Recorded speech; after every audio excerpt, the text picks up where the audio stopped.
قربانی کرو. یہی وجہ ہے کہ آپ پہلے یہاں 2 رکعت نماز پڑھ کے آتے ہیں, اس کے بعد جا کر کے آپ قربانیاں کرتے ہیں. اگر کوئی اس نماز سے پہلے اپنی قربانی کے جانور کو ذبح کر دیا, نبی کریم صلی اللہ علیہ وسلم نے ارشاد فرمایا, صحیح مسلم شریف کی حدیث پاک, صحیح بخاری شریف کی حدیث پاک, فرمایا من صح قبل الصلاۃ فقد ذبح لنفسه, کہ جس نے نماز ادا کرنے سے پہلے قربانی کا جانور ذبح کر دیا, اس آدمی نے اپنے نفس کے لیے ذبح کیا, اپنے گھر والوں کے لیے گوشت خوری کے لیے ذبح کیا.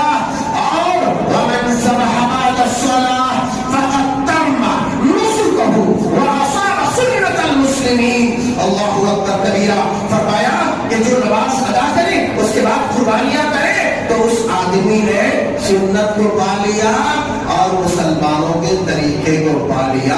اس نے گویا کہ قربانی کی